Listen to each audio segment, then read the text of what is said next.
දැන් මේ කඩදාසිය උඩ මෙන්න මේ වීදුරු බෝලේ තියලා වීදුරු බෝලේ හොලවන්නේ නැතුව මේ කඩදාසිය අයින් කරන්න ඕනේ.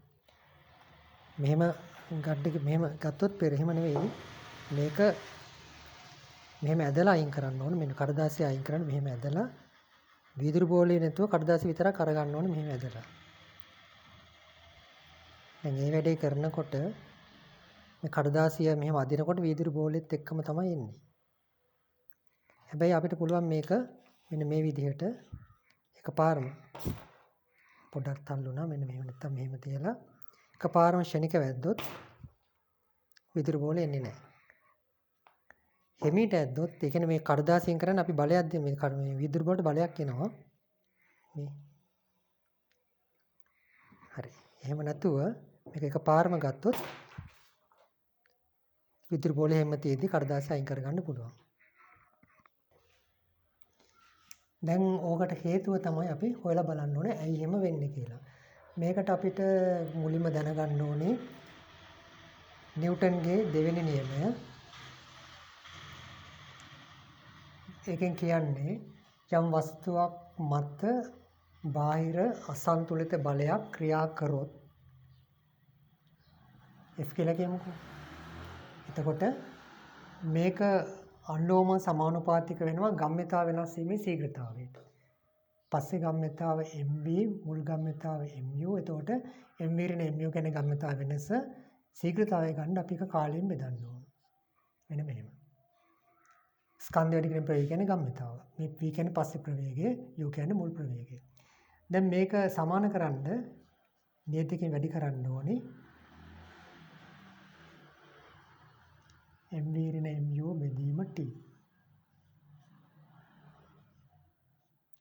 SI එක භාවිතා කරනකොට මේ කේවලයාගේ එකක් වෙනවා. ඒ නිසා F සමානයි mv ඍණ mu බෙදීම t. දැන් අපිට පුළුවන් මේ දෙක t සමාන ලකුණෙන් වම් පැත්තට ගන්න. එතකොට මෙන්න මෙහෙම එන්නේ.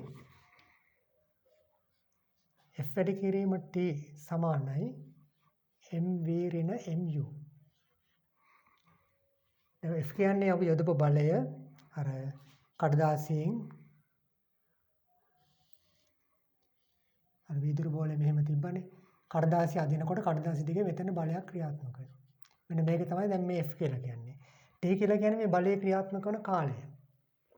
එතකොට මෙතන මේ දෙකේ ගුණිතය අපි කියන ආවේගය කියලා. එතකොට මේ තියෙන ගම්‍යතා වෙනස. ගම්‍යතා වෙනසක් ඇති වෙන්න නම් දැන් මේක නිශ්චලවනේ තියෙන්නේ. ගම්‍යතාවයක් වෙනසක් දිගටම නිශ්චල තිබ්බොත් ගම්‍යතා වෙනසක් නැහැ. ගම්‍යතා වෙනසක් ඇති වෙන්න නම් මේක චලනය වෙන්න ඕනේ. ස්කන්ධයේ පෘථු ප්‍රවේගයෙන් ගුණ කරන්න ඕනේනේ. දැන් මේකේ t වලට යම්කිසි කාලයක් ගත වෙනවා නම් මේ පැත්ත බිඳුවට සමාන වෙන්නේ නැහැ මේ වම් පැත්ත.